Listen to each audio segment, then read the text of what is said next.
where the mind is without fear and the head is held high. Where the mind is without fear and the head is held high.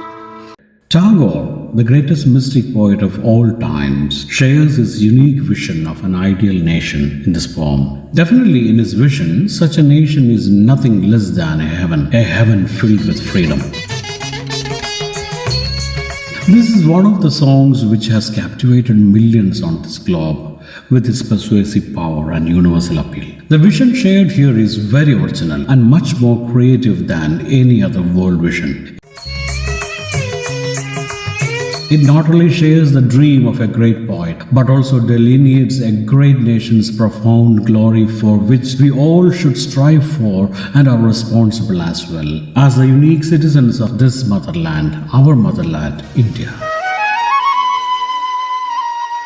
Where the mind is without fear and head is held high in dignity. Remember, when the great poet spoke about this, it was a time of bitter British slavery and reckless ill-treatment and chaos, where the spirit of democracy hadn't risen and been shining. It has never been shining. He spoke boldly and aloud about keeping the heads high and the need for minds to turn fearless. Despotism and irresponsible suppression has to be removed at any cost if we want that heaven. The poet is reminding us a true fact. The next line, where knowledge is free, seems quite a simple remark. But let's ask ourselves a question. When did our good old nation witness a free education? I'm not talking in economic terms, but in terms of liberal education untouched by indoctrinations or prejudiced thinkings. If only we are free enough to learn and experiment, real progress can happen. Real realizations will occur. Let us remember the fact that true goal of education should be self-realization, not just getting a job. All the so-called teachings by different religions and party affiliations and other idiotic ideologies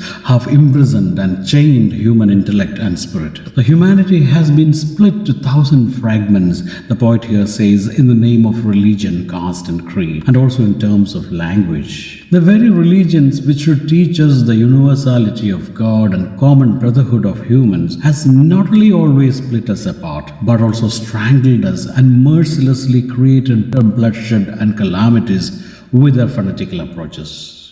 True, they have created walls and only fragmented us. In the next line, the poet speaks about the values of truthfulness and trust, which always act like solid pillars or concrete beams in the building of a strong nation. If we compare a strong nation with a strong building, which are the pillars that support that building or the beams that support the roof? It is trust. Undoubtedly, it is truthfulness and trust. Mutual trust, When people trust each other and are refinedly trustworthy, it will enhance the positivity and prosperity in the world, ennobling humanity at large. What is terribly missing in the present-day world is the trust. So henceforth, let us speak out words which are genuine and true, which spring out from the depth of genuine thinking and feeling. Let us stop behaving with diplomacy and cunningness. Let us trust each other more and more.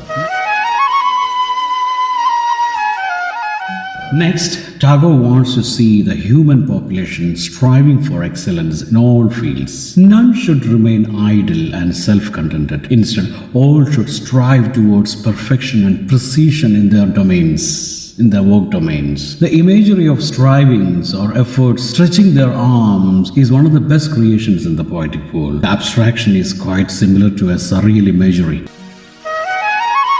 Tagore always embraced progressive ideas and wanted it never blocked by any fundamentalism or traditions. The clear stream of reasoning and thinking should always flow, avoiding and negating stagnations of any kind. Also, it should not flow towards the dreary desert sand of dead habits of the past and get dried up. The two figures of speech employed here adorns the poetic line. One, metaphor, where dead practices of the past are compared to dry desert, and then the alliteration of a unique kind, words beginning with D sound.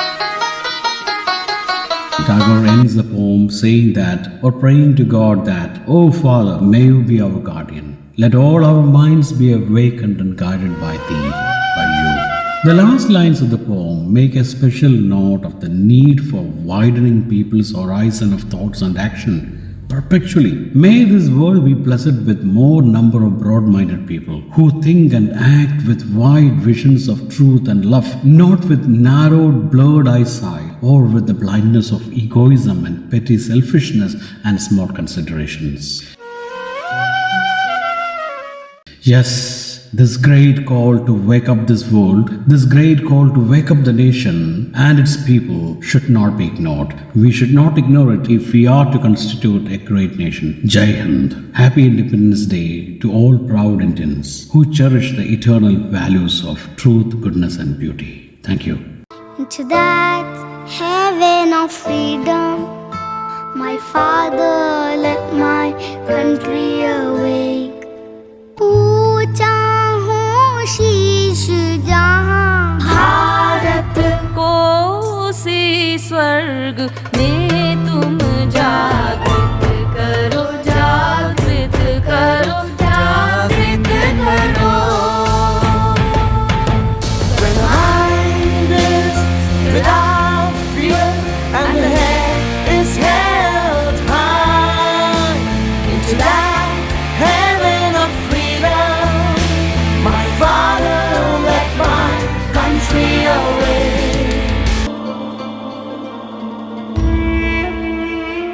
जहाँ नहीं बंदी होती धरती, आंगन या घर की दीवारों में, जहाँ वाक्य फूट फूट बढ़ते हो, हृदय के उत्साह भरे चरणों में, भारत को सी स्वर्ग में